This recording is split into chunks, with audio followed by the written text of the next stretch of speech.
Hey guys, welcome back. I was actually saying hi to you, Oh, which is weird. And I'm sorry. no, Hello. oh, hi. But then I was like, weird, because it's sort of a fake. It's not authentic because we were just talking. we're here together. We were here. We were Yeah. greasing the wheels for about an hour, getting our production on, and figuring out this mic sitch. And hi Tessa. Oh, hello, Tricia. How you doing? Good morrow. Good morrow. Day. Good day. Good day. How are you this blistering? Blistering Saturday? Yeah. Good. I have been up for hours now. I started waking up at 3:30 a.m. this week. To try to get all my shit done. Oh, no, yes, it's on intentional. purpose. I got a sunrise alarm clock, which is actually quite nice. When the hell does the sunrise not 3 a.m.?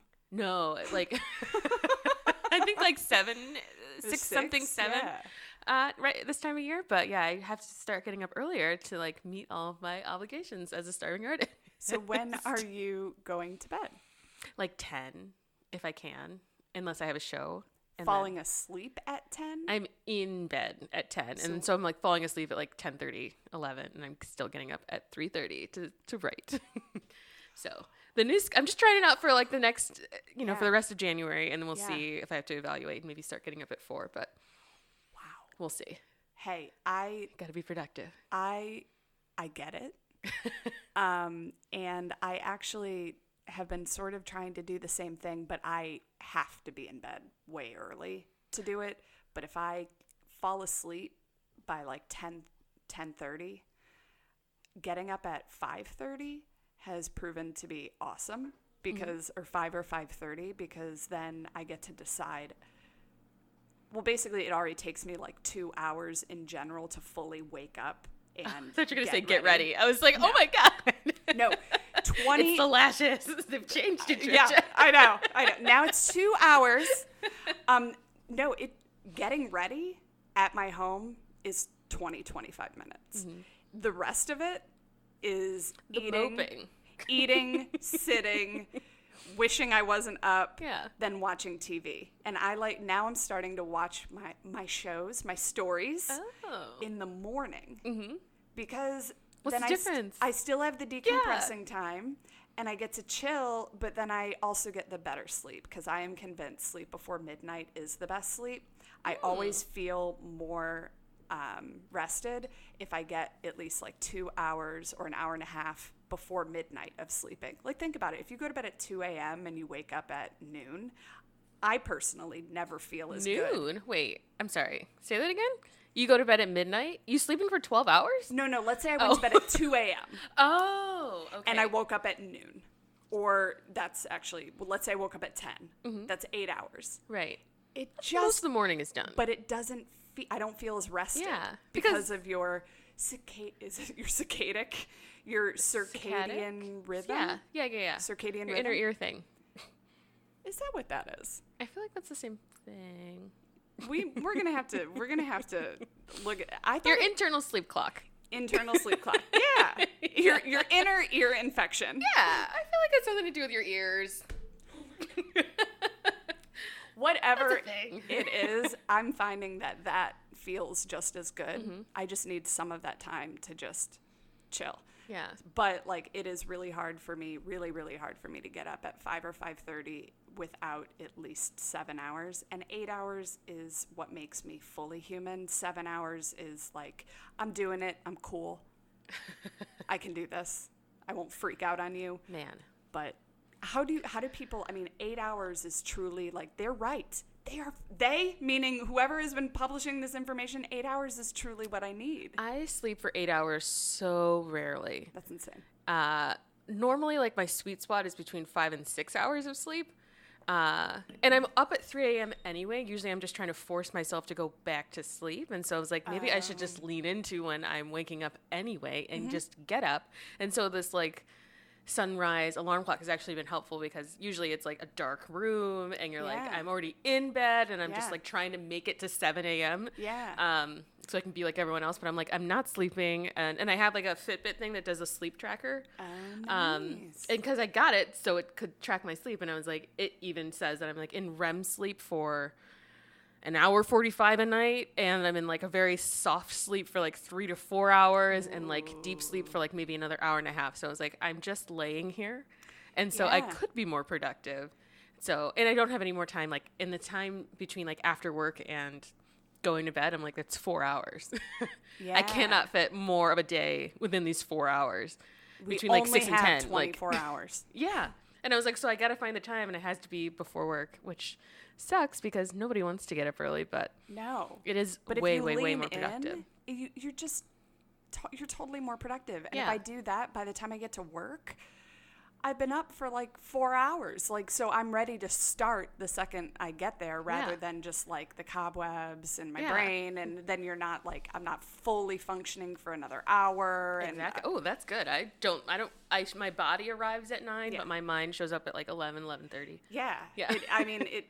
I'm like, no meetings before 10:30 a.m. people. I- And that's truly because my brain just isn't functioning. No. And I'm like, But if you get up early, you have all that time. yeah, you can drink the water that you're supposed to drink. Yep. And like, well, And if you work out in the morning, holy shit, the Yeah. best because you've already gotten a lot of the water yeah. in. And I hate other people. So there's less people on the train and there's less people at my gym. And those two things are worth getting up early for. And exercise helps with hatred for people too. Ugh. Not for you. It Not- does for me. I only hate people in the context of the gym, insofar as they are on my machines or in my way. Got it. As soon as we get like back into the locker room or like out You're into fine. yeah, I love you again. Like we're you know, cool. we're cool. But like if you're like, if I'm trying to do a leg day and then like me and somebody else You're are also working the doing same, a leg day. yeah, and I'm like, but I'm doing a leg day. It's like what's going through my head. Like, but This it's, is my leg day. yeah. I was like, could you do like a tricep thing? Like you look like you need some tricep. work. Do you mind? Yeah. Can we just yeah, I like that. yeah.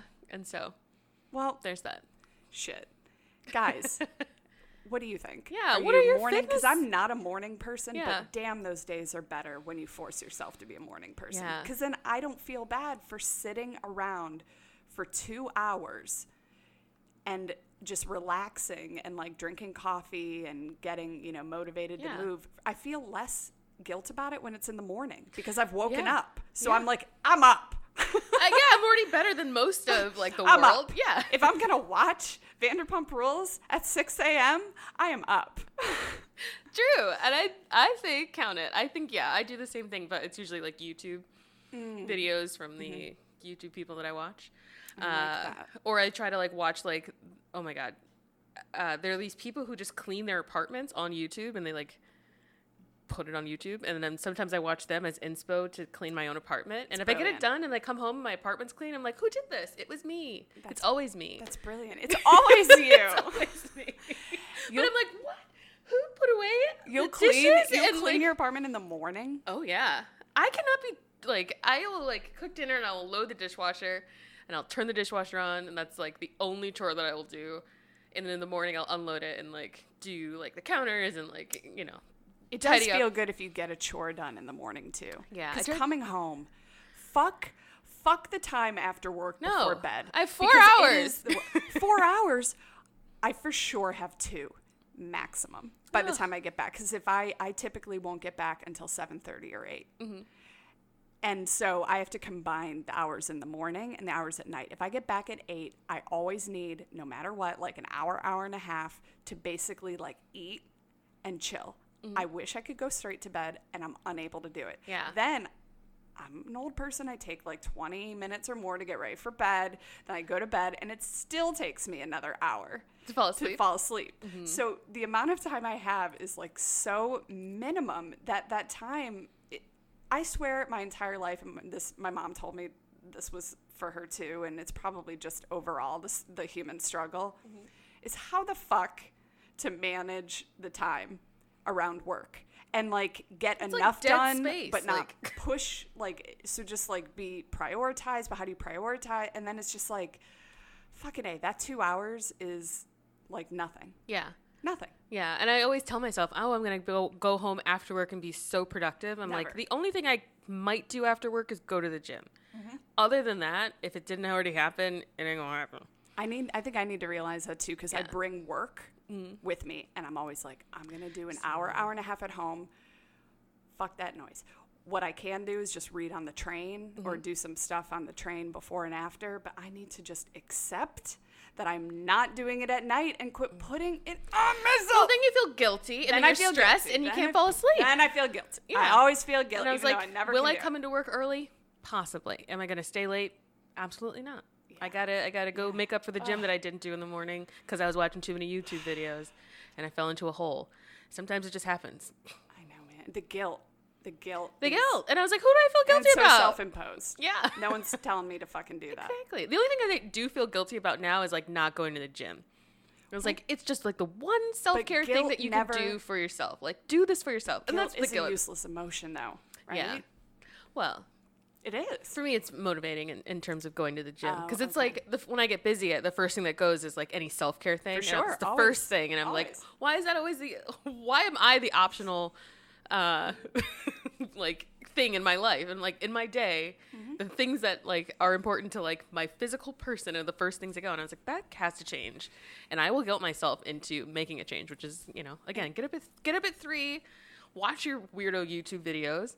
So do you do this? Because this is what I try to do for time management purposes, is if I think about it and I get it together to do it, I divide my whole day into sections. So like on my work calendar, it'll be like prep for meeting, half hour. Then I'll allocate like 2 hours to a project. Then I have other meetings. Then there might be like 15 minutes I allocate for just like personal like admin. Maybe I'm calling the bank. Maybe I'm doing that. And I don't always follow it completely, but I'm way more likely to do more of it because I'm not wasting. This is an attention thing for me. I'm not wasting the energy thinking about when I'm going to get it done. And so that helps me when I like block it out. Like something really silly, like, okay, yeah, I have to do emails. Emails and follow up with people, schedule meetings, half hour. And then I actually put that in. That's what they tell people with attention deficit to do, because it does help take away whatever that like noise is that's like, I gotta do. And then you end up not being as productive. Yeah, I'm a lot less loosely structured in my workday, only because I am like every email is filed, every email is answered before I leave. Like, don't leave things. Like, ever. I might have things, like, in my work queue, like, things that are, like, if it pops up after 4, I'm probably not going to do it. I mean, I'm probably not going to do it. I don't care. That's just reality. If it's, like, a project, like, hey, somebody needs blah, blah, blah, and I was like, they are in LA, so it's 2 p.m. there. It's 4 here, so you should have been aware of that before you assign this to me. And so, yeah. And I am, like... organized in that way where I try to respond to every email within 24 hours, clear inbox, everything is filed. Jesus. I wish I could do that. Well, that's what keeps the voice away from me, and it's just to know that I'm on top of everything. I've touched everything. I know exactly what I was supposed to do. But how do you focus on, like, I can do that, but a lot of that I can end up having that be my entire job if I allow for that to happen. So I have to allocate like a certain amount of hours into strategic planning or into doing this. And then I have meetings pop up that are mandatory that I don't know about.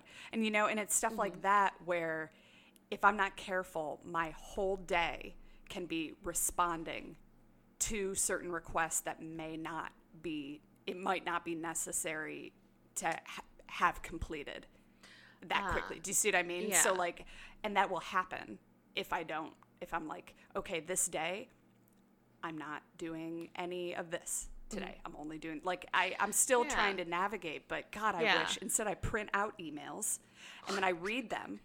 Truly, I read them on the train, either going to work or coming back from work, might do some responses, make a note about my next move, like follow up or do this. And then at least I have it in my head and I can tell the person that I responded if they reach out again or that I'm on it. But I could get like 100 emails a day though. Like I can't respond to all of those. Yeah. That I'm just hey, I'm emailing. Well, then you just send the general like, oh, thank you so much for your inquiry. I will get back to you as soon as in the order in which you've inquired, or unfortunately today I've got back-to-back meetings. I'll get back to you on this day. Well, that's nice of you to give a response. I usually, if I know I can't do it, like if a 4 p.m. email, I'll be like, so unfortunately I won't be able to respond to your request today. I will have it for you by 11 a.m. Central Time tomorrow. Oh my God. I love that you can do that. I can't. This world, this technological email texting world is against my natural way of processing. Yeah. Well, I don't, I know it's like a shitty thing of me, but like I don't really answer like personal things while I'm at work. That's like, not shitty. Yeah. Well, I always feel That's shitty. a boundary. Well, I always feel shitty because people like, if it's something important, like I'll see it and I'll be like, oh, I'll have to get back to you. Like, because it'll ruin my flow. And I was like, I'm in a thing right now. No. I got to keep organized, be updating notes and stuff. I completely get it. A flow is a thing. It's actually like research shows,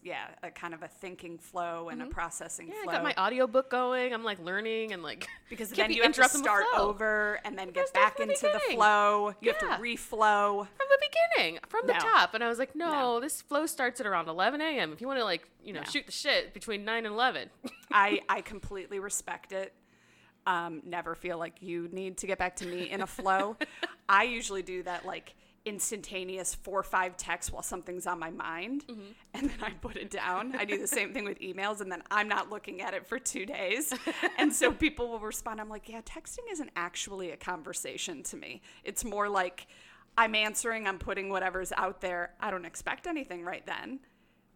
But maybe people don't know that. I truly don't. And then I don't look at it for a while either. I always feel bad. I feel like I'm a bad texter, and I'm like, I will get back to you. To me, it's just like, if you're texting me, it's not that important. I mean, like, it's important. I will respond, but I'm like, if it was like critically important, you would have called. Yeah, no. Or texted a lot. Like, if you're like, answer me, and I'll be like, oh, that was a serious one? Still. Demanding much. Yeah. When has it become, it's all of a sudden impolite or mean to not respond to a random request or message? It's like a read receipt. I was like, you dick. Like, who sends read receipts? That makes me so angry. Sends a read receipt? And an email? Oh. Ask for one? Yeah. And I was like, you asshole. Well, you don't have to click it. I know, but I just think it's an asshole move to send it. I send them. Unless it's like a legal thing. And I'm like... It's not a legal thing. I just am like, okay, have I ever not responded to your inquiries? Or like, have you ever been like... This is just a point of pride for myself. And I was like, I make it a point to respond to every single email within 48 hours. 24 hours usually. So I was like, you sending a read receipt to me a rude receipt? A rude receipt is a personal affront. I'm like, I am a great employee. A personal affront. Yes. I love that. I just like, I'm very offended by this. I'm writing down rude receipt. I do think that's brilliant. But like, if it's like, I need to literally prove that, like for legal purposes that you've received this, confirmation that this is the correct email address, that makes sense. But that's not what I'm getting. This is like, I need you to answer my inquiry. I just need to, like, I need you to answer my inquiry that I'm saying is urgent, which is not urgent. Now. A read receipt doesn't mean urgency. But this is, like, usually if someone's sending you a read receipt, it's also urgent. So I have that set. I used to. I don't anymore. But I had that set for all my emails.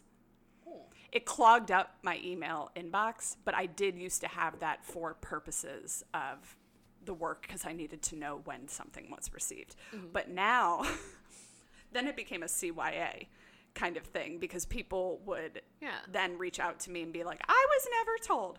I never received this request. That's not how email works. It shows that you've received it because it went to your address. So you not seeing it. You could have a delivery receipt also, and that shows. Yeah. But the read receipt is that you opened it.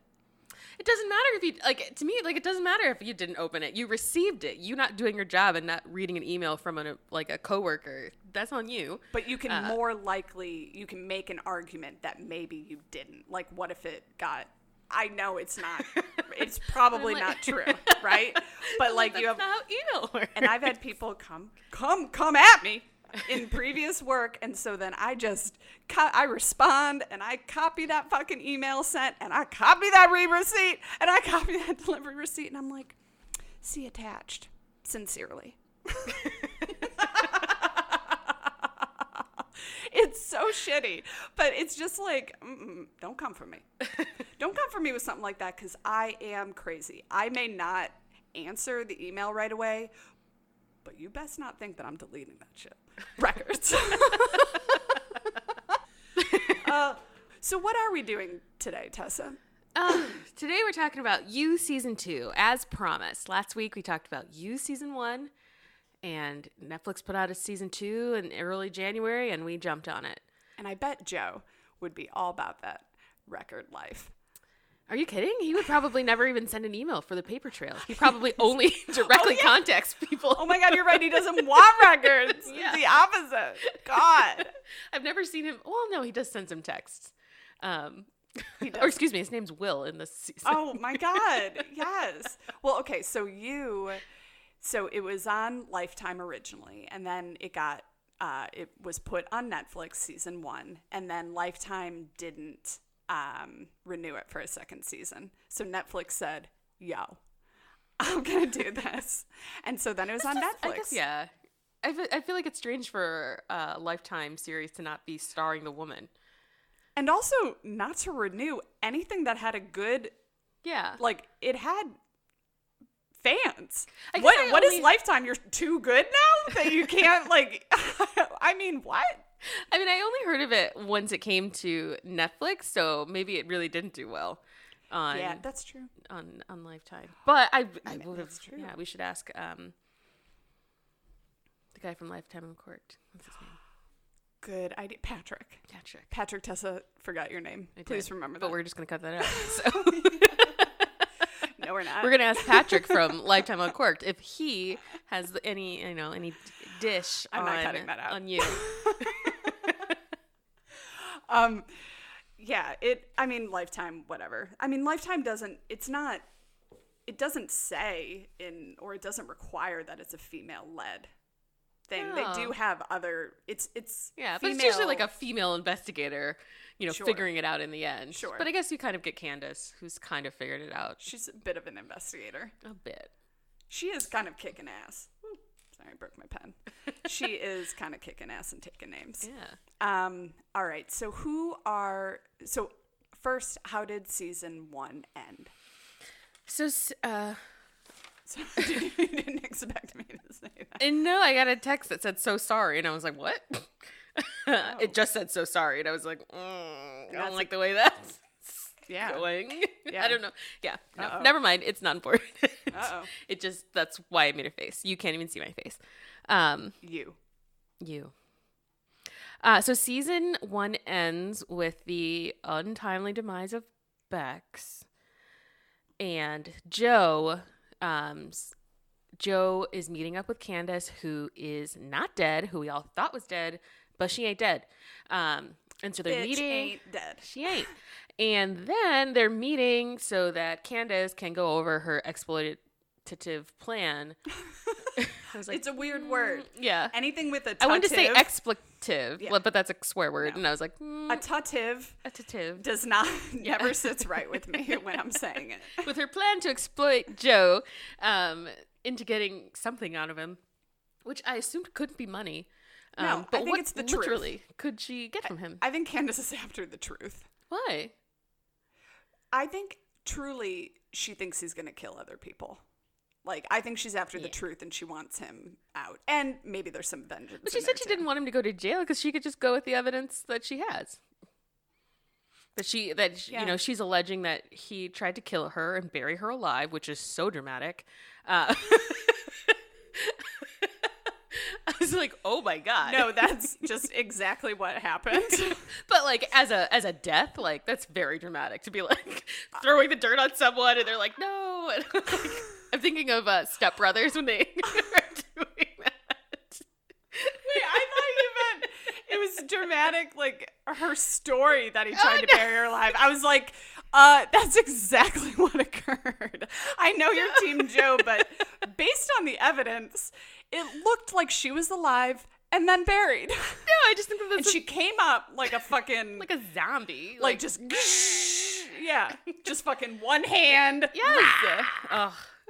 That should have been played for a comedy, but It should have. It was a great. But isn't that a dramatic way to kill someone? To be like, Yeah. just let me kill you. Just give up. Why won't you give up?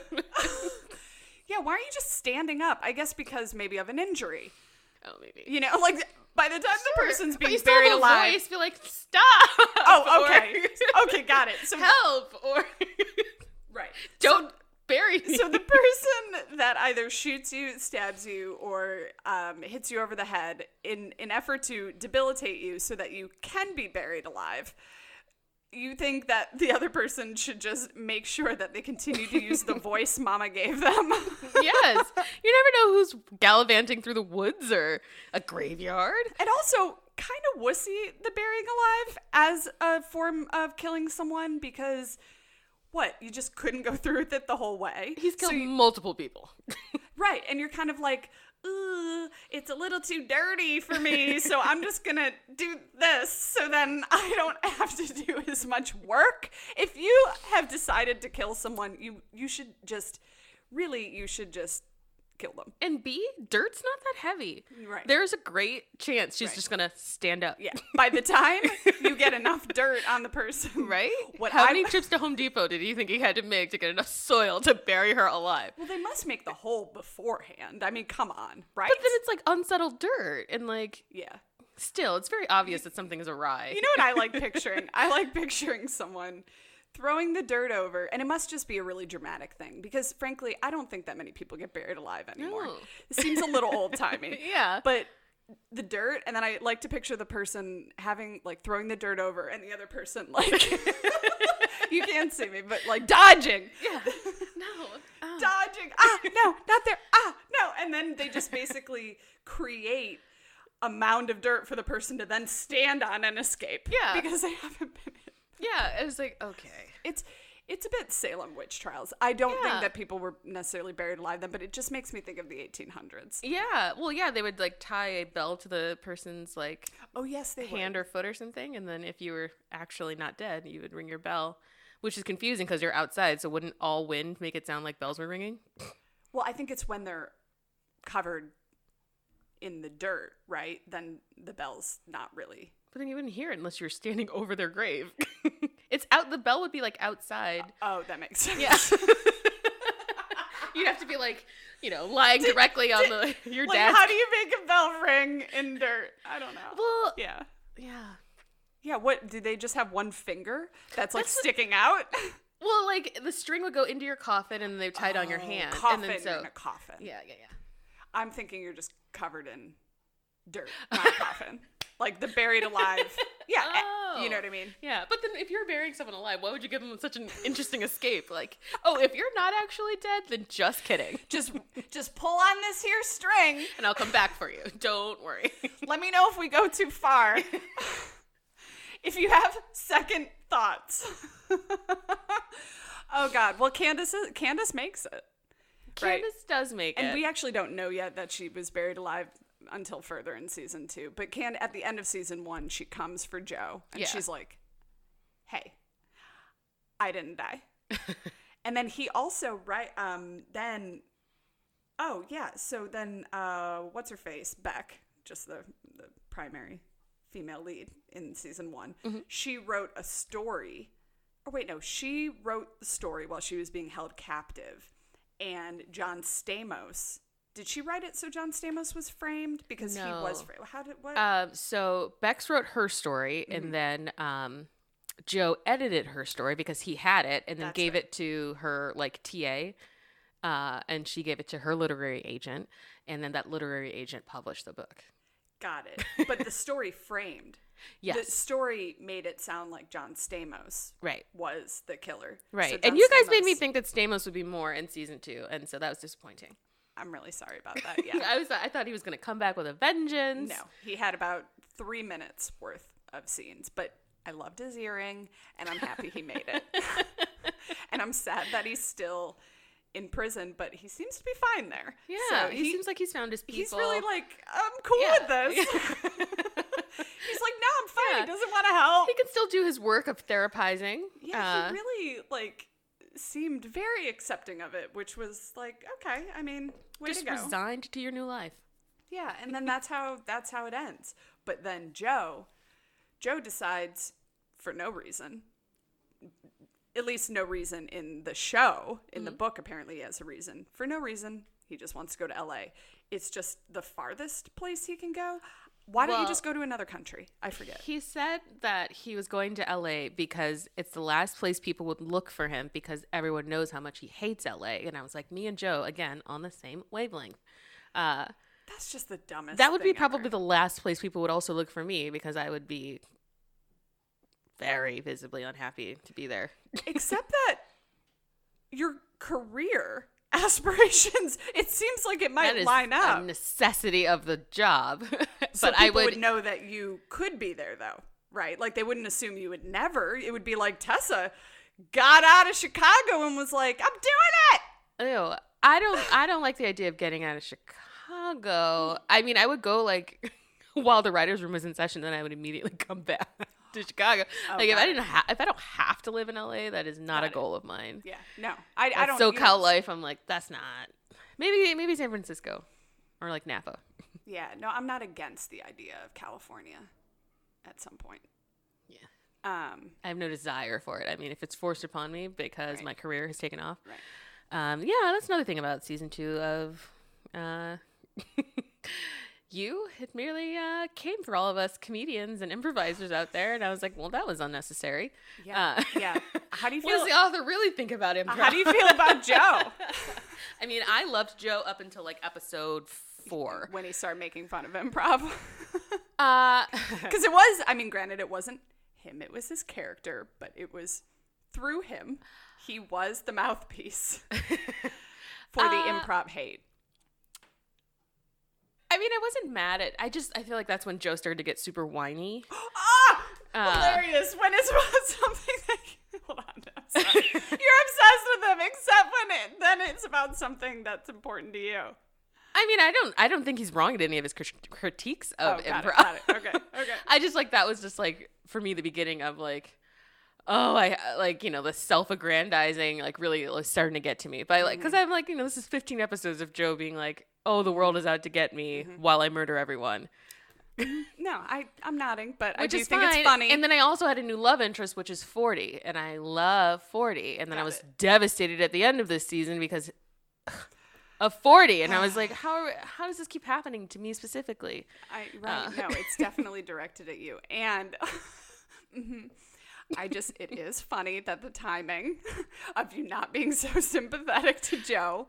Well, and and then Joe's new love interest also really right. You're not. She's not Bex. Okay. Wow.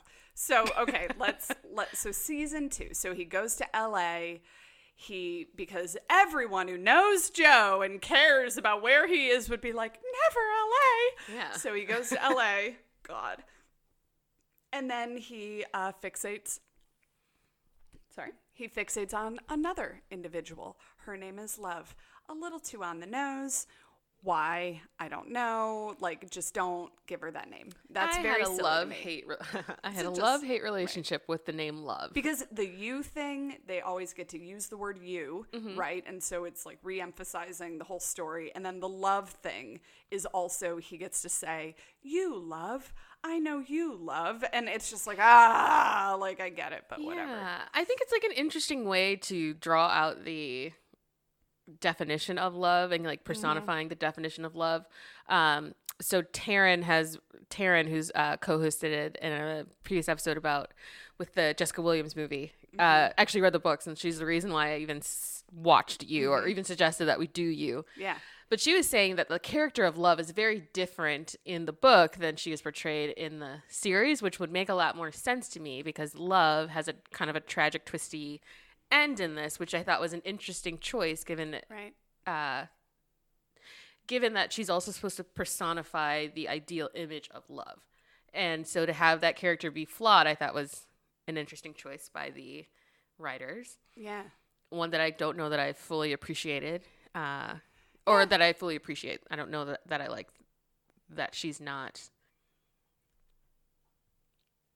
that she is flawed in the ways that she's flawed. I'm trying not to give away the ending for all of you guys who haven't seen it, but the last two episodes are no. I am like, I'm trying not to be complete spoilers, but like her character takes a turn in the last two episodes. So like episodes 5, 6, and most of 7 were a struggle for me. I was like, I need this to move. So you think she personifies the idealized version of love? I thought it was she personifies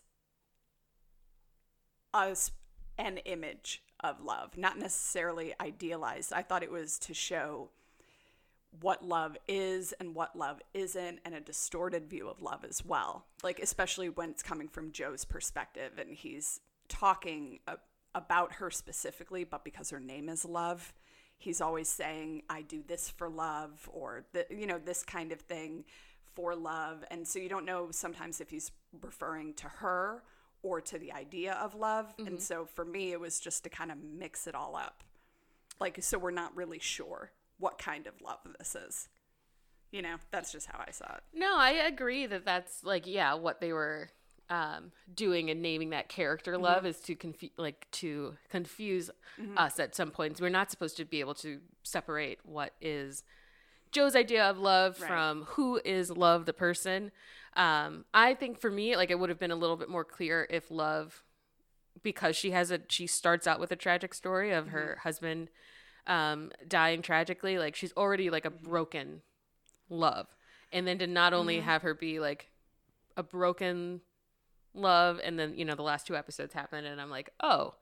But then again, I fucking called this from the poster. I was like, oh, this bitch is as crazy as Joe. Yeah, I don't know how you did that. Well, I knew because I read spoilers before, because that's what I do sometimes. And okay, so what's the premise of season 2? And we've already mentioned them, but let's give a little more background about the ads. The add-ons, the additional characters. I was like, the ads, there weren't any. The ads for love. Yeah. The love ads. So season 2 pretty much goes through Joe's like attempts to not fall in love in the new city in order to get his bearings about him, and then, in his own words, go back to New York and deal with the problem that is Candace. But he's run away from her to LA, where he works in a grocery/coffee shop called Averin, which is Nirvana spelled backwards, which is so extra. It's in Navarin. Oh my God. Okay, because I meant to look that up. Yeah. It's not a word, is it? It's Nirvana spelled backwards. That's the whole. That's the whole. Yeah. So fucking. Yeah. Yep. God. This is why I feel like I would be the worst person in LA, because I would be they are so genuinely, and I think it's nice that they're like, people who are part of like the LA culture are so genuinely into those things that I just can't with. I was like, it's called Averin. If you never told me it was Nirvana spelled backward, I probably think I would feel differently about it. I thought it was a made up word or a word that I didn't know, and then I didn't look it up. Yeah. But I was like, don't, come on. Yeah, that's kind of silly. All right. Well. But yeah, so, and Averin is managed by a twin duo of my secondary love, 40, mm-hmm. and his twin sister, who is Love. Mm-hmm. Both ridiculous California names. Done. I did really wonder if 40 was his real name. I know, and I didn't look that up either, but it was, I don't know. And Love is played by Victoria Pedretti of House on Haunted Hill fame. If you guys have seen that, or if you haven't seen it, you should seen it. You should have seen it. Yeah. If you have seen it, let us know what you think. I actually loved, oh my God, I loved her character in that. And then 40 is played by James Scully. I don't know whoever that is, but he played it well. I loved him. I thought he did a great job, especially in the from 6 mm-hmm. through 10. Yeah, episode 6 through 10. I thought he did great. Yeah, he was fun. Yeah, I mean, he was gonna. I'm glad I wasn't closely associated with him in general because it's a show, but also he would kind of make me nervous as a person. What? I would have fun with him on the periphery, mm-hmm. but if I actually cared for him and stuff, I would. That guy's harmless. 40? No, for him killing himself and dying. Not like harmful towards me, just like I would be scared for him because I wouldn't know what he would do. I don't think that guy would ever kill himself. I think he might Maybe have OD. Oh, okay. I mean, I don't count that as you don't count that as suicide. No. No, but like it's a form of your life potentially ending in death. I can see why she was worried about him. Let's just put it. Yeah, I'm not trying to say like she shouldn't be. I was thinking like more traditional ways of suicide. No. Yeah. No, not because like he wouldn't want to. Yeah, I don't know why I don't consider ODing suicide. It was because it's at least in my mind, you've made a mistake, not like I did this with intention. But I guess you are doing it with intention. But you could do it with intention to kill yourself, or you could do it not with the intention of killing yourself, but you could end up killing yourself. I think I always put accidental overdose is how I think of overdosing. I don't normally think of people doing it intentionally. But because it is a manner of suicide, pills. Yeah. Who knows? Who cares? I was like, what a slow way to go. I would never choose that. If that was my, no. No, it seems, I think people think it's painless and it's probably not. That seems the most painful. Seems awful. So we have those two. Those are new ones. We also have Candace Stone, a.k.a. Randall's ex-wife in real life. If any of you know what I'm talking about. Lala's Randall. Vanderpump Rules. And then we've got a Delilah. She is a neighbor / reporter. And then we have her sister named Ellie. Well, she's Joe's neighbor / reporter. And then Ellie, Delilah's sister. And those are really the main ones, right? Yeah. And that's everyone. He's in LA. And he's trying not to fall in love. But Joe can't help it. He's not really trying very hard. He's not really trying very hard. Time out for 1 second.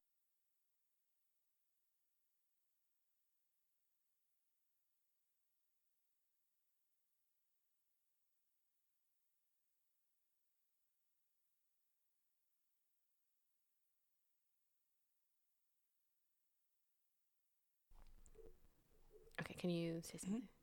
Testing. 1, 2, 3. Yeah, I think it's just literally like your volume. Your volume is lower. Got it. Then maybe should I put my... Nah, it'll kind of fuck it up if I put... What? Whoa, I didn't... Okay. Someone set a secret alarm on you. Yeah, Jesus. Should I just be closer like this? Or should I put the volume up? I think you either put the volume up or you literally have to speak louder. I won't be able to remember to speak louder like when you're actually talking, which sucks. Okay. There we go. All right. That didn't change. Nothing? There. Nothing came through. Okay, nothing. Yeah. Got it. Done. Cool. We back. Hi.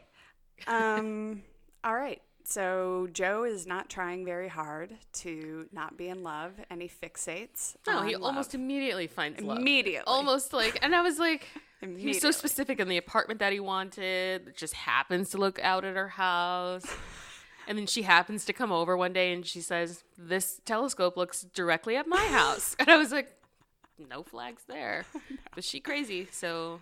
No, neither of the women. I think she does give me a Bunny Boiler vibe, and I think that's why I would never be friends with love. I'd be like, no. Interesting. I did like her friends, though, and I was like, oh, I want to be friends with them. But I just want to replace love in her own friend group. Yeah, I liked her friends, too. Yeah. Especially the guy. Yeah, he seemed cool. And okay, never mind. Back to the beginning, because Joe spends a lot of time crying in this. And I think that's...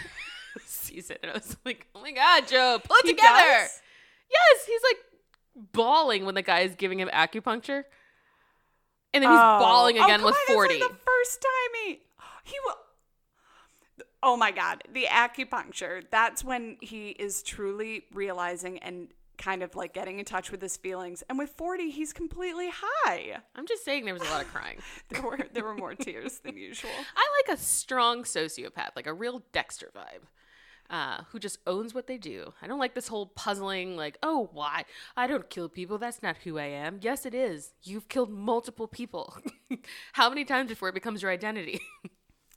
He has a real issue with taking responsibility. Yeah, I would say a 2-murder policy. Like, if you've killed more than 2 people, you are a murderer. Well, like, murdering is like, you have a propensity to murder. Like, down the line you will murder again. I feel like that's a trend. Like, I feel like one time could be like, oh my God, I was in a, a fight or flight thing. Well, don't you think it depends on the first murder? I mean, what? Well, yeah. Like, if it's like you're trying to like protect yourself and you kill someone, then I'm like, okay. But if it's like, or a war, I'm like, that's another reason that you may have killed more than one person. But like any other scenario where you've killed more than one person. He's very good at rationalizing. He's very, very good at it. He's frighteningly good. But he was like barely keeping it together this season. I think again that's what annoyed me, and I was like, if this is what we do, then this is what we do, Joe. No, because he has an issue. Excuse me, Will. Will Joe? He has an issue with accepting responsibility. Yeah. He just can't do it. Yeah. And it's always for some greater fucking good that he has delineated, like, that doesn't fit into anyone else's idea of the greater good. Like, for instance, the greater good is his personal good. It's his personal good, but he tells himself, it's like if he's killing other people or perhaps holding someone hostage in a box, which seems fine, then he must be helping out a younger girl like Ellie from being taken advantage of sexually by a comedian, because I'm a good guy. I must be helping this other person, but I don't see that maybe I'm doing something wrong in the other thing. He's just Joe justification. But don't we all do that? I mean, I don't have anybody kept in a box currently, but maybe if I did have someone in a box, it would be because I was saving them from potentially themselves. Everybody is a hypocrite. Yeah. I do believe that. It's something that drives me crazy, and it's like a pet peeve of mine when it's a very obvious one that I don't agree with. Like hypocrisy. Like what? Like if you... Oh, just in general. Like his hypocrisy is insane to me. And just I am trying to get past like really getting this upset about hypocrisy, because truly everyone is, and it's based on something that, like, if you either feel emotionally tied to it or not. Everyone's willing to like have a judgment about something and then justify it for themselves. Another action for themselves. But do you feel like it's a lie? Like they're telling you a lie or like misleading you? No, I think they believe it. Oh. And it bothers me when the thing that they're upset about may be a judgment on me. That's like typically when like I'll get bothered, is if there's some judgment on me about something and then there's some sort of thing that doesn't make sense and they're a hypocrite by basically doing that same thing in another way. It's a huge pet peeve for me. Like if someone was like, Tricia, you curse too much. You don't. And then like, they get 3 drinks in them and they're just like a fucking sailor. Yeah. Yeah. And that's a close relationship. Sometimes it'll be like it'll be like a little more tangentially related like that. It drives me crazy, but I'm trying to work on the fact that like everyone does it. It's truly like the human condition. It can still annoy me, but like I'm not going to change that. There's always going to be an argument that does not make sense to me that someone's making because of past behavior of theirs. Oh. Like I hate when you do this, but then but it's fine if I do this because it's because of this reason. Well, I did that because of this reason. Everyone does it. Do you know what I mean? Okay. Like, I think you're like a little bit deeper than my example. Yeah. Like a Christianity thing. Like, everything. You say you don't believe in murder, but then, got it. Like a Roe v. Wade. Oh, no. I'm talking about everyday, interactions. I think people are hypocrites every single day. It's just a level of hypocrisy and whether it bothers you or speaks to a value of yours. And I'm, like, trying to be more accepting of it. Like, it bothers me, but not to like think I'm going to be able to change that person's mind, because I won't be able to, because it's tied to some emotion. And Joe is like an example of the super, super like loud hypocrisy that's supposed to be evident to all of us, where it's like, you're not going to be able to convince him that these other killings that he does are right. And that he's making up for it for helping this one girl he decided that he needs to save. Like, fuck you. True. Fuck hypocrisy. Drives me insane. It is the world. That's why I always feel upset in the world. I can't get through a day. I think I'm similar in that I think Joe really starts to annoy me around episode 5, because he's no longer lying to just, like in season 1, he's not just lying to Bex. He's lying to me as the viewer. I'm like, oh yeah, Joe. He's always lying to us. But he's honest with us, at least about, like, I'm stalking her. I'm doing these things that are bad. And he, like, even if his rationale is, like, flawed. Right, yeah. At least he's, like, at least I can trust him as a narrator. And, like, in season 2, I can't even trust him as the narrator because, like, in episode 2, we get a whole reversal of history of what actually happened. Like, we get one version in episode 1, and then we get, like, a complete 360 that's like, well, just kidding. I lied to you too. I lied to you also. And this is what really happened. I was really stalking Love, and, like, I didn't happen upon her or this apartment or any of this. Or we didn't even know that he tried to bury Candace alive. Yeah. We find that out in season 2. Mm-hmm. So, like, it's like, fuck you, Joe. Yeah. You've been lying to us about everything. Yeah, and I was like, that hurts. It hurts. Yeah. I feel like... it hurts! It does, and I feel like It didn't loved hurt me. Joe a little less. It didn't hurt me because I hated him from the beginning. But I can see why it felt like we were building something, and then in episode 5, I realized it was actually just a house of cards. And it was a house of cards. Let's take a moment for the deterioration of Tessa and Joe's relationship. I don't have a lot of words. I just don't like being lied to. Even if your intentions are bad, I'd rather you just tell me. But he can't. He doesn't know. Do you know what I mean? Like, but he knows that killing people is bad.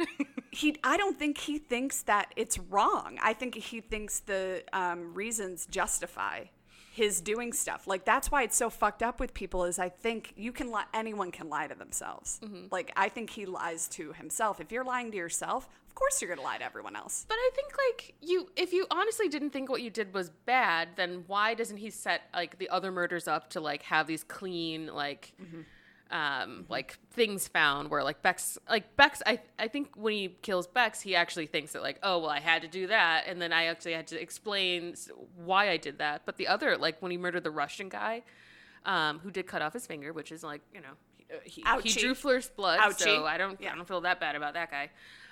That was he doesn't, like, he, like, chops him up in little pieces and throws him away, and to me that would signify that, like,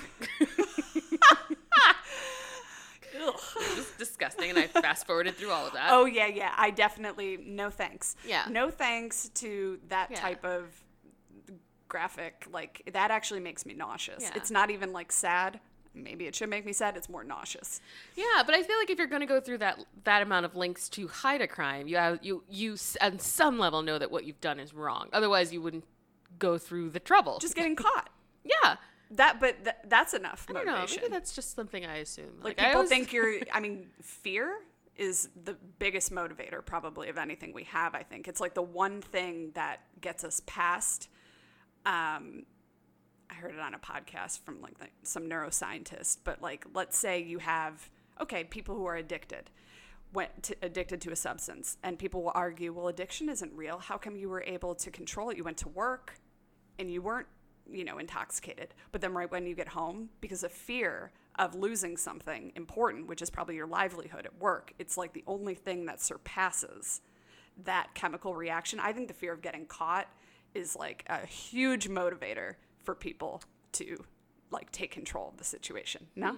I don't know. I could see that in that scenario where I was like, I need to maintain a house of cards. But I'm just always thinking like, and maybe this is my inner sociopath, like if I committed a crime that was that bad, I'm not going to hide it. Like on some level, I'm proud of whatever it is that I did. That's another reaction. Some people don't. But I'm like, I always Joe find always that kind has of puzzling. This I'm weird, like, he has a weird thing, and he has this whole thing, why'd you make me do this? And that thing, I'm like, like that is the ultimate like transfer of responsibility. That is another thing that everyone does about like little things throughout the day. You made me do this. You made me feel this. You made me do this. Yeah. And I'm just like, oh God, Joe. But okay, so seriously, Joe like ingratiates himself into this family, the twins, and then he starts kind of falling for Love because she manic pixies all over him, and he's just lonely boy and blah blah blah. We're lonely boy doing LA, and so then that's basically what goes on, and the other subplot is just him trying to take down this comedian. who he thinks has been, was the guy, had he actually sexually harassed and or assaulted anyone, or did Joe just believe that he did? I believe he had actually sexually harassed Delilah. Okay. Oh, right. The pictures. He took the pictures. Yeah, but I don't think there was like any raping happening. Or that we knew of. Okay. Yeah. But he had the pictures. Well, that's definitely improper sexual contact. Yeah, and drugging them. Yeah. Okay, so big no-no. Yeah, and I was like, interesting, Crystalia, that you would take this. I think it's interesting, the actor who played the harasser is Crystalia, who's a stand-up. Oh, got it. And I was like, I think it's interesting that they chose to make the first villain in this, LA adventure a comedian. And I was like, hey, that's rude. When LA is full of much bigger predators than, never mind. I take that back. Than the comedians? I just feel like why go for the little guy when you have the ability to go for the big guy? Like, why wasn't this about or maybe that's coming from Netflix as a network. Because I wonder if it's the same in the book. Interesting. Especially when 40's biggest thing is that he's not being taken seriously by Hollywood. Why does he need this fucking comedian? If he can get financing, he could pick anyone to do this. To me, it should have been a producer. It should have been this kid who's interested in film. Again, you probably wouldn't go directly to a stand-up comedian in order to get a film made. Yeah, why is everyone up this comedian's ass? Ellie? From what they never mention him having a movie role, or he's the star of something. He's just a comedian who had cancer who survived. And so, cancer's not funny, but cancer's not funny. Just the description of him, it's true. He's who likes dick jokes. He's a comedian who had cancer who likes dick jokes. Why is everyone up his ass? I don't know. And it just seems like they should have been either this person should have been an agent, trying to get it 40 should have been trying to get something read, or it should have been a producer, somebody to secure financing, or maybe it's I don't know. Maybe it's to just show the attainable person. I was going to say maybe it's to show the level that they're on in Hollywood. When you're writing you're saying 40 comedians are at the bottom of the Hollywood totem pole? No, I'm talking about this individual. This individual comedian. If you're a struggling writer, no matter how much money you have, but if you have the personality like 40's, you just basically, you do have to latch on to someone who is attainable. And maybe this individual, I don't think he would have, if this were Kevin Hart or someone of that kind of fame, I think even that's too high. Mm-hmm. Which is hilarious because Crystalia is a stand-up. I know. This is what he really does. Yeah, so maybe... Right, so maybe he also, it's interesting to get a stand-up in it because maybe... What was the point? Because the stand-up, then you have the improv, but that kind of just went and dropped. There was no real reason except maybe comic relief to have that piece. So what's the point? But maybe it's just also they were we have a comedian who is willing to play a comedian doing this in the Me Too era.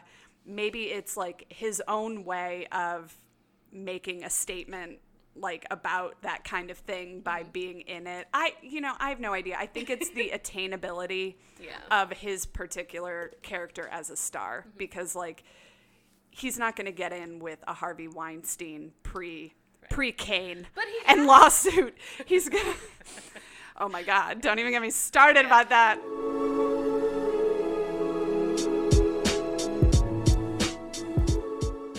I love that clock sound.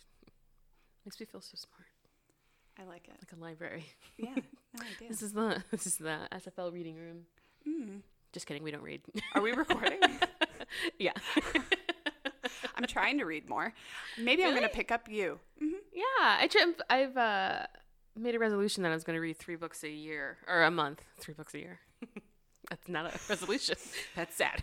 That's not a lot, but that's admittedly 3 per month. Yeah, 3 a month is good. Yeah. I mean, I read all the time for work. It's just fun reading that I don't do. Yeah. Well, yeah, I only do fun reading. Right. I know. God. But the fun reading for me is something like this. So maybe I'll pick up you on my way back. I just read a romance novel for the first time, and it was like a Fabio. It wasn't Fabio. It's called Oh my God, do you remember Chloe when Fabio Brown. had his face hit when a bird? I do remember hearing Okay. that. I love that. Like a Ferris wheel or something, and I'm like, roller coaster or Ferris wheel. yeah, it was just something. And I was like, oh God. It just had to be him. Like, what are the chances? I know, it's his moneymaker. So what's the romantic novel? What'd you say? Oh, it's something. It's called Chloe Brown. Like it's a first book of 3 books, and like I would read the second one. I thought it was really good, really well. Like if there was a strong female book, find Chloe Brown.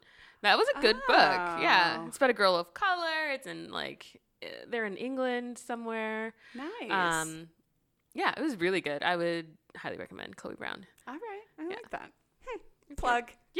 Yeah, strong female books. Strong female books, strong female authors. Yeah. Okay, so let's dive into the characters and then the end of the plot. We are going to have to spoil the plot because that's where the biggest moves are made by the female character, I believe. But just turn off the pod, okay? Yeah. Just turn it off. And if you were going to watch you've probably consumed it by now, is my guess. But just turn off the pod if you don't want to know. Yeah, we'll see you next week. So women and people of color. That would be an interesting thing to discuss. Like existence or lack thereof. Oh. In you. Oh, okay. That's all. I was like, what? Because she's just not. Like in general? In general. Yeah. So, love. What do you think, just break down your feeling about this female character. I did not like Love from the moment she came on screen. Oh my God, that is a great... It's just like, I did not... That's like at the beginning of a narration. I did not like Love from the minute she walked in the room. No. I'm making a note. This is all helping me with the synopsis. Go on. I didn't. I feel like, unfortunately, like this character is just one that I did not connect with at all. And I think it's because she's, and it is revealed later, the equal / opposite of Joe. Mm-hmm. And I'm like, oh, you. So you didn't like that? No. Why? Because I feel like the story's over. I can't imagine, well, I mean, I can imagine what they're going to do for season 3, but I found myself getting A, frustrated with Joe with all of his emotions. B, season 2 was almost identical to season 1 in terms of like the way the story arcs went. And I was like, oh, that totally was annoying. Yeah.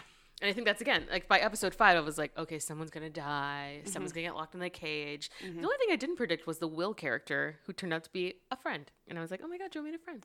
Oh, yeah, that was just slightly unpredictable. Yeah, and I love that guy because he's in Gotham and he plays the Penguin and he's amazing. Yeah. So you didn't like Love. No, and you didn't like because she was just the equal and opposite.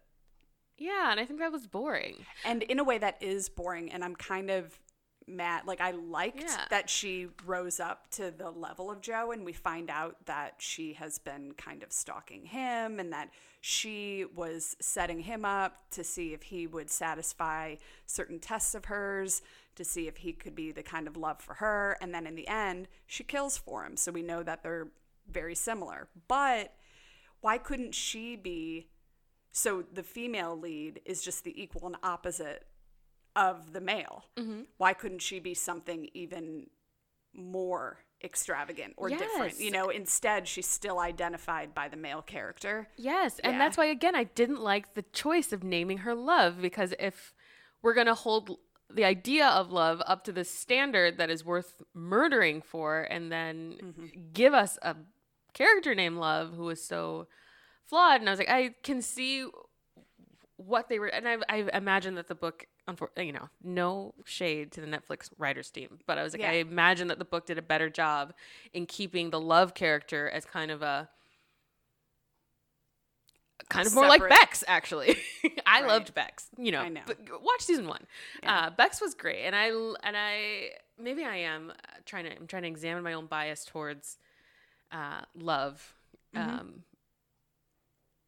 But I mean, I like that she was very direct. I liked but then again, she wasn't. But she wasn't. Yeah. So I mean, she seemed direct because she spoke in a way that women might not sometimes, and seemed to be saying exactly what she wanted and what she didn't want and her feelings. But she wasn't.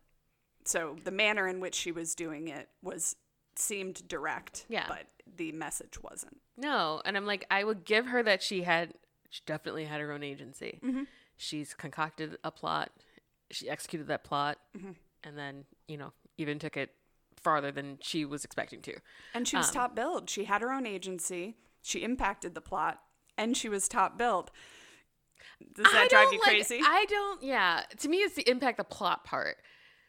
And I know technically, yes, but I just don't like not being told. I feel very like misled and lied to more than this is just a plot twist. And I was like, oh, I never met love until the last 2 episodes. And I was like, well, that's disappointing. But we never met Bex. Remember, we just saw her as Joe's depiction of her. But then she never popped up as something different. Yeah. Well, I mean, she had her own internal findings and world that come out in that letter. But yeah, I just don't like being misled. So a strong female lead to us is what I just said. Impacts the plot, has agency, and is top billed. I think she is a strong female lead. I think Love is, because I think she satisfies all of those requirements. But we don't know how much she impacts the plot, or she seems like she has her own agency throughout. But we don't know how much she impacts the plot until later when she kills Candace. And when she also kills, who did she kill? She killed 2 people. The au pair and Delilah. She didn't kill Candace. She does kill Candace. Oh, she did kill Candace. Okay. She kills Candace. There's so much kill. I don't know. She kills Candace. She kills the au pair that sexually abused her brother, 40. And that's why she has a lot of that protective parental type / codependent kind of relationship with him throughout the episodes. And then she also, then she kills Delilah as well because she thought that Delilah was going to out Joe. So obviously those killings, just by virtue of them happening, impact the plot. But we don't know really about any of that till the end. And I liked that we weren't supposed to know till the end, but I don't like that her strength is derived from just being like a mirror image of Joe. It would have been nice if there was something that made her different from Bex and from Joe. Like something that stuck out as only hers, because all she did was justify a killing, just like Joe justifies all of his. She justified her 3 killings. So I think she's a strong female lead. I like her, and I like the actress too, but man, it could have gone further. But is You a show that's really going to go further? Because it really is a palatable, like easy brain candy kind of series. Yeah, I will give her the strong female lead because she does fulfill the criteria. But like in the spirit of SFL, like I would, give her a tiny hat. Like, like you have a smaller, you don't have a full on tiara. You have like a tiny hat. A tiny hat. Yeah, like one of the British, yeah, like a tiny glittery top hat. Got it. What I'm envisioning instead of a full on SFL tiara. I like that. Only because I love a sociopath and a codependent, and I think like. Love a sociopath and a codependent. I do, and I think that's where you get Joe's reaction to her when he's just like, no. A sociopath relationship is never going to work, and so I think I don't believe in them as a couple. They were too similar. His rejection of her was a rejection of himself because he does not like.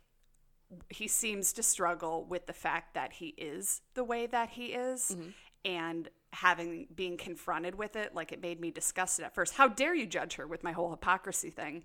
But we hate people who are just like us, typically. I mean, not hate them, but you're not attracted to typically somebody who is your exactly the same, because you see all of your flaws magnified then, and then they're impacting you, and who wants to actually deal with that? Then you're like, oh, that makes me feel like garbage, so when I do that makes other people and now I'm a piece of shit. So like the similarities are too extreme for them to live happily ever after. But when they show what might happen in season 3. I love what Taryn said.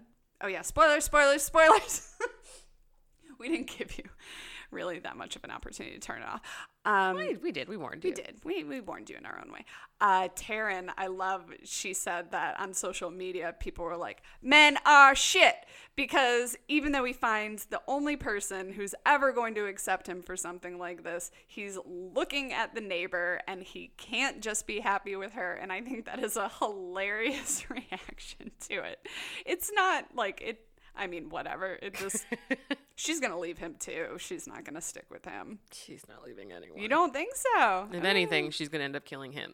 Ooh. Yeah, she'll probably kill him first. Yeah. And I just... That's a good way for it to end. I think that's why I liked 40 so much. I think because they're both sociopaths is why I liked 40 so much, because he is our codependent. And I needed a codependent. I needed someone to buy into their plan, and to need them in some way. They don't need each other. I don't believe their love. Like, I don't believe any of their relationship, and I think that's why I had a hard time. It's definitely not actual love. What about Candace? What did you think? I know, I judge your love. What about Candace? I mean, is she in top terms billed? of an SFL? I mean, she's not top billed. I mean, she impacts the plot-ish. She lets Love know what's going on because Love did not look into Joe/Will until Candace brought it up. She has her own agency. Yeah. I mean, I think, she has her own plot going. Yeah, really trying just to a whole plot. Joe, kind of, in like a weird I'm just like... of her own making. Yeah. I think, I mean, I'm not going to give her an SFL only because she's not top billed. But she was a plot. Other things. She was a plot. She was. And I mean, I just don't know why I did not really like Candace either. Only because... I didn't get the reasoning. For multiple reasons, actually. For her, like, sticking to it. I was like, I don't get the draw because maybe because I don't have enough backstory of their relationship. I feel like emotions would be what would cause someone to keep going with something like that. Like, what was her motive? Again, I think Joe would be a very useful friend, but but I also, like, or just neighbor, like, Yeah, if he decides that your issue is the thing that he's going to be a hero about. Yeah, you're right. I don't have a kid, so. I mean, he needs he's very specific on the things that he's going to help out with. And I can't really follow his logic. Yeah, and I think, like, I understand, like, we needed Candace to be kind of the initial ticking clock, like, why, to set things in motion. But I think because we don't get her actual plan, like, what does she actually want from him? Because it seems so strange that, when she does tell Love about why Joe's actually here, Love just says that she gave her, like, some threats and a lot of money, and then she went away. And I was like, I thought that she had killed her then. And I was surprised to see her again. And I was like, oh, you survived this interaction? That was shocking.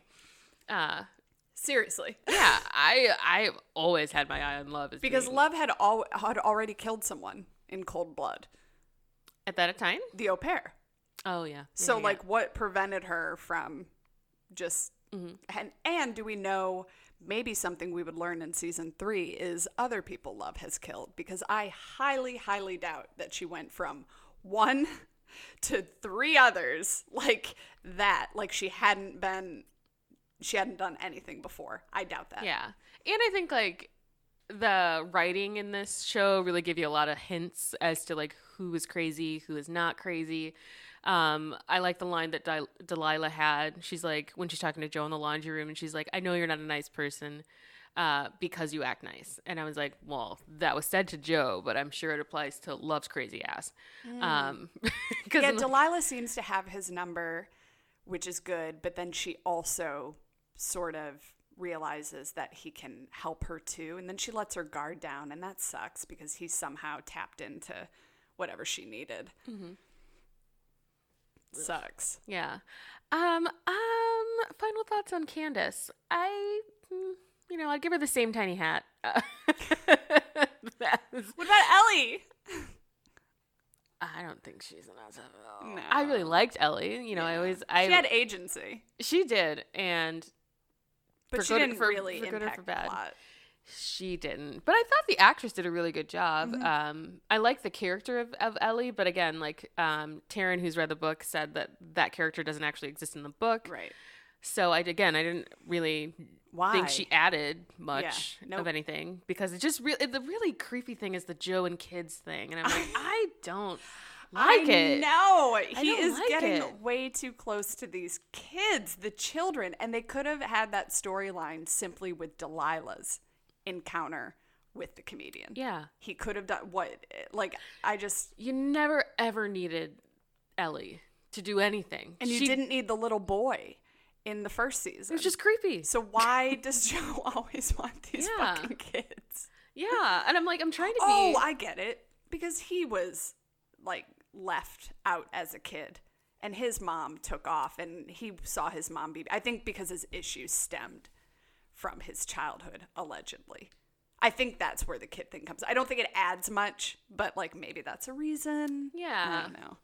They always flash back to his childhood. Yeah, I was like, I think I had to roll. check my own self while we were getting a lot of flashbacks of Joe's younger years, because I was judging him very harshly on his actions based on, his murdering.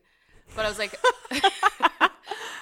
but would I have judged a female character? I would have at least given her the benefit of a diagnosis and not just been like, well, you're fucked up, like throw him away, lock away the key, like, take Joe out. And I feel like for a female character, I would have given like, oh, well, she has borderline and that's why she's doing this. But I don't even give Joe the benefit of a diagnosis. How dare you? I'm trying to be more empathetic in 2020. Yeah.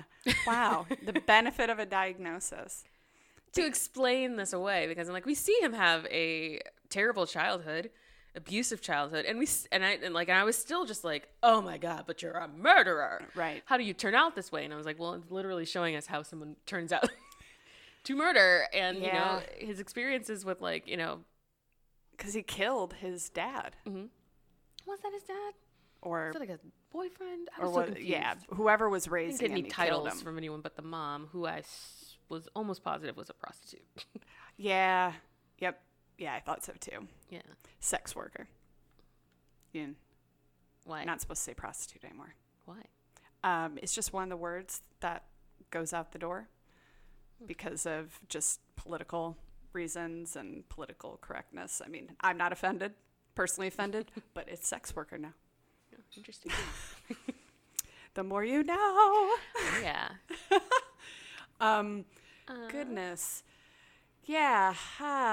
Okay. I mean, in terms of would I recommend people watch this show? I'd say really watch season 1. I really, really liked season 1. Season 2 was a little bit of a struggle, which I think most sophomore efforts are. I would definitely watch season 3 because I'm curious what happens with the baby. Yeah. Oh yeah, for sure. The baby's definitely going to be killing animals in the very beginning. No, it'll probably be like a fine kid. Totally. Yeah, for sure.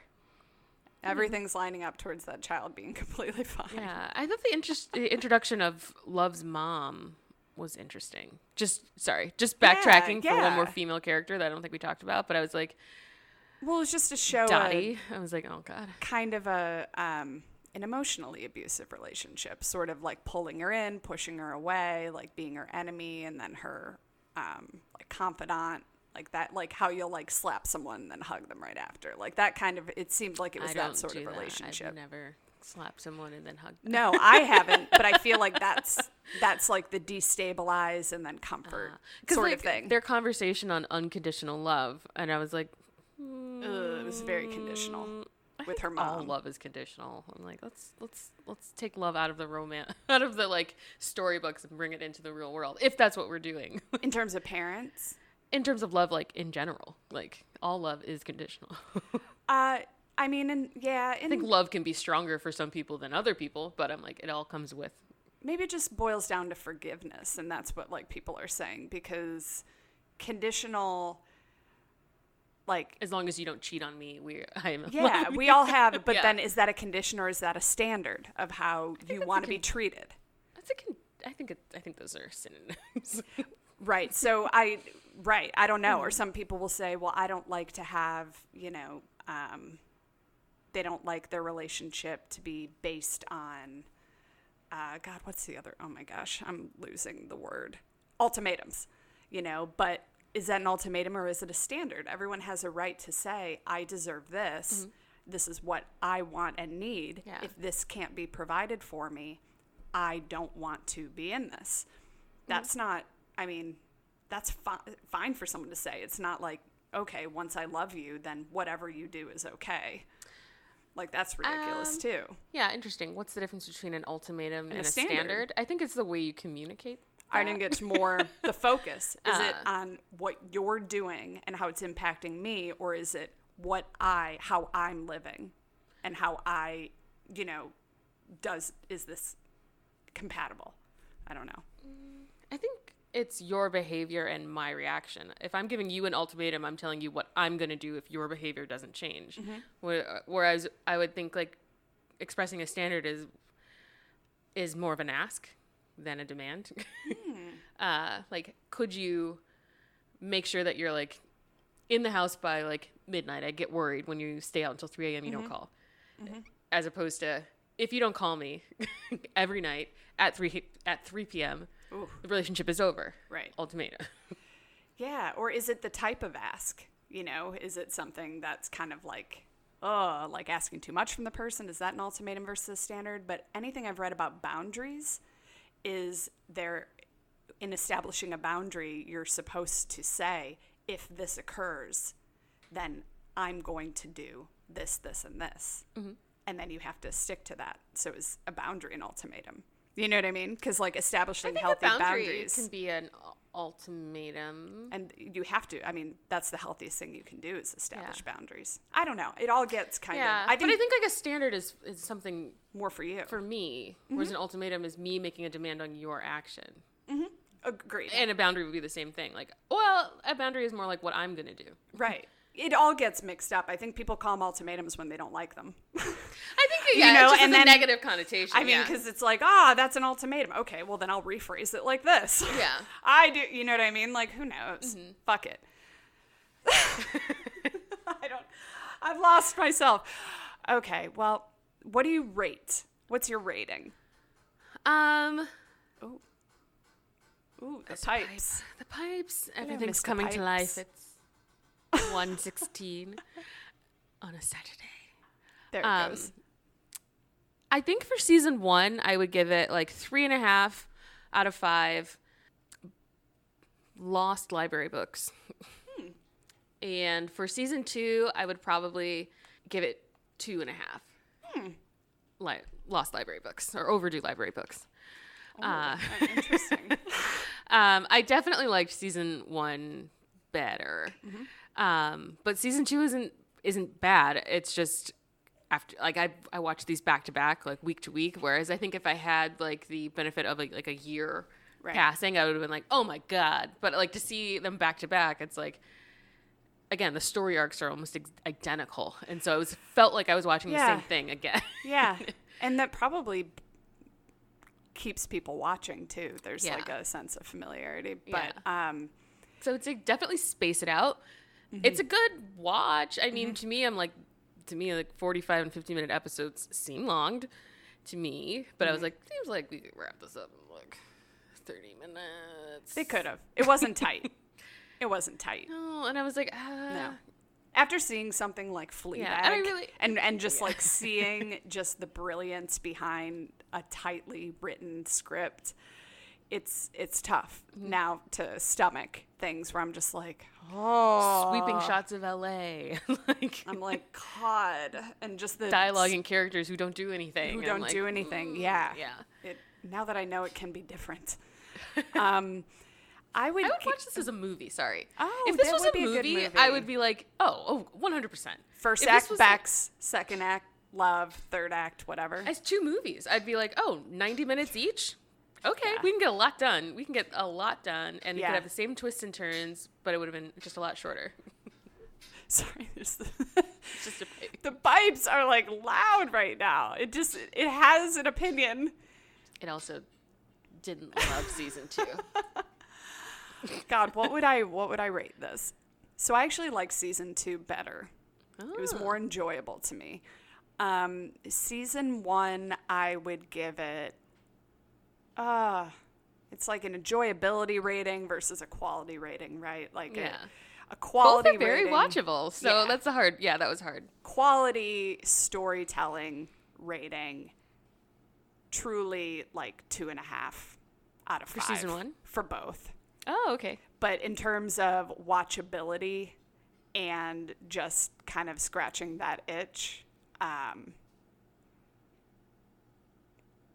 season 1 would be 3 3/4 out of 5, and season 2 would be like a 4. I mean, I just binged it. I binged both of them. It's just kind of trash. I mean, that really is what it was. Like, it's a really good story, and they could have, if given to the right people, it could have been like something like super, super dark and really, really, really good, I think. Yeah. I think, like, if you like Gossip Girl, like, if you like CW shows, like, you're gonna really enjoy this. Oh, yeah. I can definitely see why it's so popular. The memes are amazing. Hilarious. And so, again, very motivating to watch it because I would just want to be in on the internet jokes. Yeah. In on the scene. Yeah. But, I mean, for me personally, I know that this is somewhat of a biased opinion. Like, I don't love that type of show. So, I'm like, they're never going to be, like, super high on my list, like Gossip Girl. And I can't even think of, like, the OC or even, like, a Friends. I'm like, oh. Right. Oh, my God. What about people of color and representation? How did you... Because I brought it up before. I could have just deleted or, like, edited it before, but there just wasn't. It's, any. Again, appalling. It's, I mean, 2 friends. Didn't matter. And it was also, like, I hate to say it, Yeah, but the one friend, as much as I loved him, her male friend, who was her best friend, had a bit of a magical Negro vibe. Was he black? I think so. I don't know. I don't know. I thought he was like an Afro-Latino type thing. But, I mean... you know what? So it's not that far off. Goodness. God. Maybe, but I saw him in Russian Doll, and I thought he was black, but now I don't know. But either a person of... Then maybe not... He's a POC. But he seemed to fall into the magical especially for Negro Joe. Caricature where he just had these abilities, and all he was there to do was to, like, know exactly what was going on with Joe, except he didn't. He, like, knew that Joe was effed up, but he didn't know that Joe had killed, or he wouldn't want him to be with Love. Yeah. Or maybe he knew what Love had done. We didn't even get enough backstory. But that was the issue. It's just to show that then Love isn't like some like overt racist, that she involves herself with people of diverse backgrounds. And she has 2 friends, females, that are getting married, and it's it's an interracial couple, and it's like, okay, so I didn't see the point. It wasn't, none of them brought true the depth pieces to of it. themselves that would represent being a POC. I think were kind appalling. Of left on the table. But then like you throw in Delilah and Ellie, who are also like women of color. Yes, that's true, and just, they like, did add. Yeah, I mean but all the characters were shallow to an extent. So it's kind of like, even in their depth, it was still shallow. Joe's perspective, so it's his perspective. Maybe that's just what he sees when he sees people. I truly think it was just to show that, we're not racist. Like, the primary people are white, but they're not racist. And, I mean, whatever. It started as a Lifetime show, but it was ridiculous. I was like, God. Oh. Anywho. I think my only pet peeve, because I'm like, casting-wise, like, you did a good job of, like, casting people who were persons of color. Yeah. But I would guesstimate that the writer's room doesn't reflect that at all, and that's why you don't get the elements of those characters that are like, we don't know what Ellie and Delilah are, and I was like, they could be Middle Eastern, they could be Latinx, they could be, you have no idea. And I think that would also influence their characters. Growing up in LA, especially if, like, say they're Persian, I'm like, that would be a huge thing to know about, like, why their parents were so strict or restrictive, and like, why did she leave home so early? Like, Yeah. Just like a little thing that they could drop in as a line of dialogue would add so much color to those characters. Yeah. Or the Reiki guy, the POC Reiki guy. I was like, it would have been great if he would have been a killer, or if he would have like been something just so out, if he had come out at the end as something more, I mean, but nothing. He was just there to help Joe learn about Joe and make him cry. Yeah. That was pretty much it. And I was like, God, his character, I was just like, that's just abusive.